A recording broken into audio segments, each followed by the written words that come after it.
फर्स्टमा के गिटार सिक्दाखेरि कस्तो हात दुख्छ नि त, अनि त्यसपछि चाहिँ त्यो छोडिन्छ, त्यो हात दुख्यो भनेर। अनि यो राइट ह्यान्डको टेक्निक पनि सिकिन्न कि, स्ट्रमिङ गर्न पनि त्यो रिदम भेटाउन गाह्रो हुन्छ नि फर्स्टमा। तर त्यसको लागि चाहिँ खतरा आइडिया के, यसलाई ड्याड ग्याडमा ट्युन गऱ्यो भने यो गिटारलाई के भयो ड्याड ग्याड भने एकछिनमा भन्छु, पहिला बजाएर सुनाउँछु। यत्तिकै पनि कति राम्रो सुन्छ क्या। अनि एउटा औँला थिचिरहेको छु कि मैले 11th फ्रेडमा 3rd स्ट्रिङ थिचिरहेको छु नि।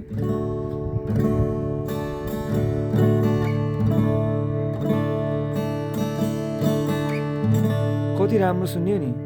अब यसरी नै यो राइट ह्यान्डको टेक्निक चाहिँ यसरी घरमा बसेर यत्तिकै बजाउनलाई चाहिँ योबाट स्टार्ट गर्दा पनि यो राइट ह्यान्ड सिकिहालिन्छ। अनि अलिअलि गरेर हेल्प हुन्छ गिटार सिक्नलाई, किनकि फर्स्टमै छोडिन्छ नि त कतिजनाले त। त्यही भएर त्यो ड्याड ग्याड भनेको चाहिँ के भन्दाखेरि चाहिँ यो EADGBEमा हुन्छ हाम्रो यो स्ट्यान्डर्ड ट्युनिङ चाहिँ। तर त्यही स्ट्रिङलाई हामी DADGADमा ट्युन गर्ने। अनि त्यो गरेपछि चाहिँ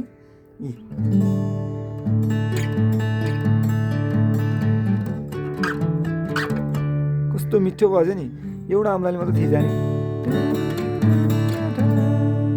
धन्यवाद।